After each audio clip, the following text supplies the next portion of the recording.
What is up, guys? Long time no see. I'm coming at you with something a little different today. I actually got a new bike. I ended up trading the V-Rod on this zx6r. It's looking like they never did their first service or anything, so I've kind of already gone through and done, or the chain was adjusted. I told them it's like I'm not leaving out the door without that being adjusted. But we still need to do an oil change. So I'm going to show you how to do that today. Already went through and adjusted the clutch cable, the throttle cables, kind of played with the brakes a little bit. Made sure everything else is tip-top. So I'm going to move the bike outside and we'll get in this oil change. All right, first things first, let's get the bike up to operating temp. All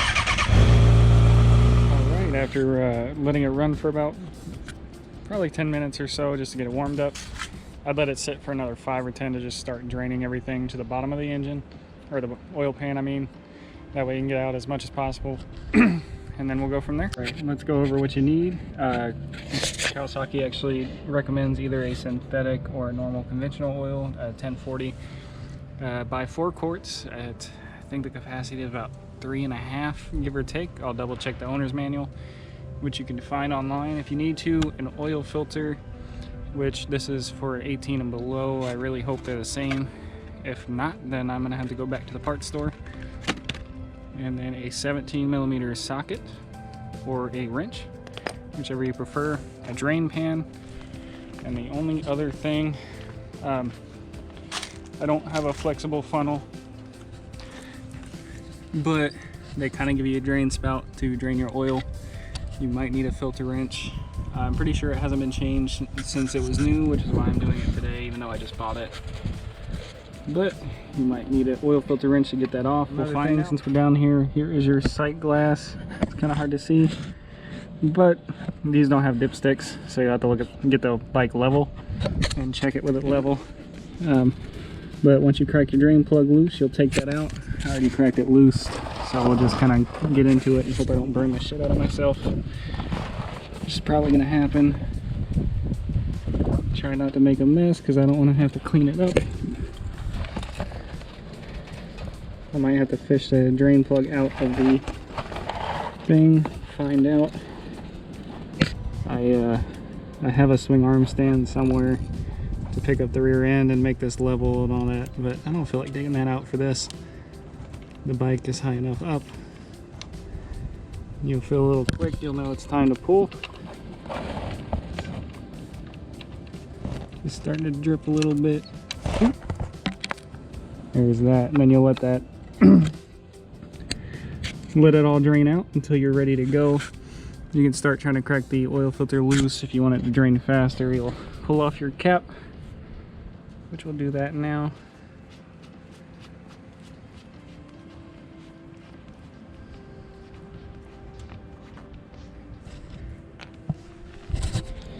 And then I'm just going to point out, just in case it picks up on the camera, there is some metal shavings in the oil pan. I'd rather not get into that right now. We'll get into it another day.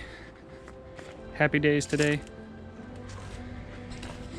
All right, and then now I guess while that's draining, you can go ahead. While that's draining, is try and crack open your filter. I'm not going to do that on camera, just kind of like I did the oil drain plug, just in case it's super tight, so you don't have to see me fight it. Filter loose, so we're just gonna, oh, that's not loose enough. I just used a cheap little guy from Harbor Freight that I had. Actually fit on there. It was a little too tight, so it was rubbing on the little funnel that they put on it, which I mean is a nice feature to have. I just hope it doesn't splash on everything.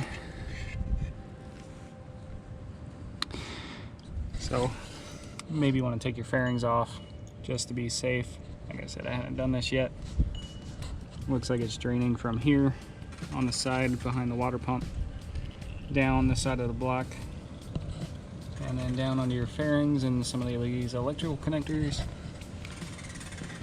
So you might want to take off your fairings just to be safe. So now that that's off, go ahead, filter off the rest of the way. Pretty sure the filters are the same though, so we should be okay. I'm gonna compare them side by side before I finish the change, just in case they look the same to me, but you never know. Just in case you need the part number and you have a Kawasaki dealer open on a Sunday. There you go. Which, I mean, I don't like the way that looks in there. It's getting a little old. But I'm gonna go compare them a little bit. All right, the Cali one is technically a little longer, but judging because this is an aftermarket, I'm gonna assume that it's gonna be okay. The thread pitch looks the same. The diameter is the same. So we're just gonna try and screw that on. Just gonna use clean oil if you want, but we're just leaving a seal, so I don't really care. And get your filter on.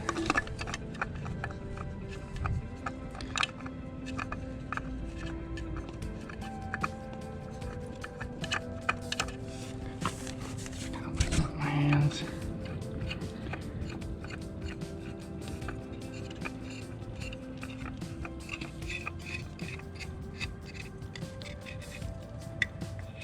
It is kind of hard to get in here and make sure it's tight. It seems to be tight enough. Well, that's still draining. We'll kind of go over it. This is a 2019 zx6r, just a base model as far as I can tell. It is wrapped. It's not the best wrap, but it is wrapped. Got the fender eliminator on it. Looks like they took off the stock muffler and then just put in this little pipe. I mean, it doesn't sound terrible, not obnoxious.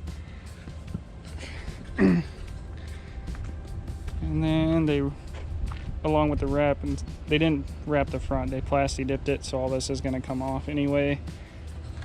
'Cause I mean, it's already chipping and stuff anyway. I'll probably take it all off and buff the bike down for polish it and all that stuff. They put this on there, which was kind of cool at first, but it's a little much. So I'll probably take that off too. Tinted windscreen, some tank pads for your knees, and the tank guard for the center. Not much done to it otherwise, but not a bad bike so far. I'm enjoying it. All right, I let it drain until it started dripping. So you're gonna install your drain plug back. I'm trying not to splash oil everywhere.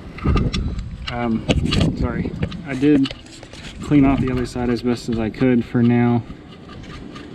None of this stuff has to be super tight, you know, you don't want to Hulk on it. But once you got that on there and hand tight, flip the ratchet, you know, give it a snug down. I'd probably tighten this a little bit more than a car just to be safe, but not too bad. All right, and then now that that's out of the way, we'll get the oil drain pan out of the way.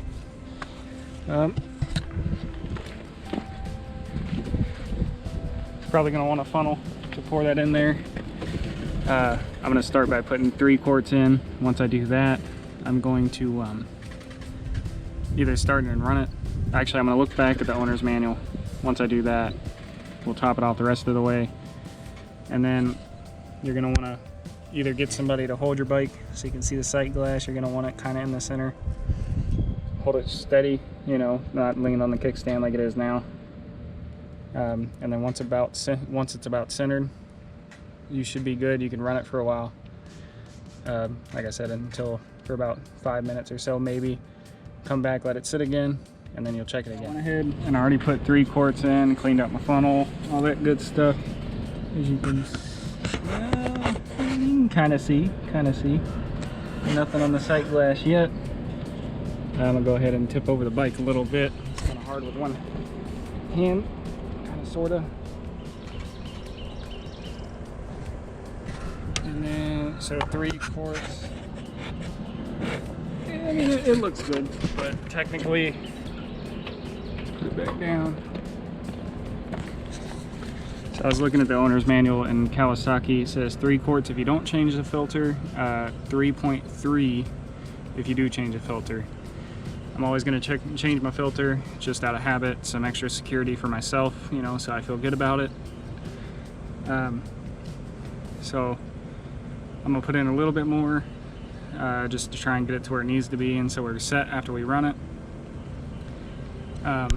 And they also, like, let's say you just buy this bike brand new, you're supposed to change it first at 400 miles, which I don't think was done, and then change it again every 7,500, I think is what it said. But I probably won't ride 7,500 miles a year, so once a year, maybe twice a year, just for safekeeping, and then you should be good. Always maintain your bikes, you know, you want to be safe. Also should have went over making sure that nothing is leaking. You want to make sure it's tight. That's going to be the worst thing you could do is if you leave your filter loose, it comes, or well, you leave it, you think it's tight but it's not, and then it slicks up your tire or something. You know, if it comes off, it could come off and slick up your tire, and then you're going down. We don't want that. So always double check that everything is leaking or not not leaking, and make sure everything is tight. I've already double checked my level. It looks good. All I did was go down to about the 20 marker on this quart of Mobil 1. Once everything looks good to you, you guys are ready to ride. Everything looks good to me. Everything is tight. I already ran it. Good to go. Alright guys, thank you again for checking this out. If you like my content, please like, share, and subscribe. Let's grow together as a channel. Until next time guys, y'all have a good one.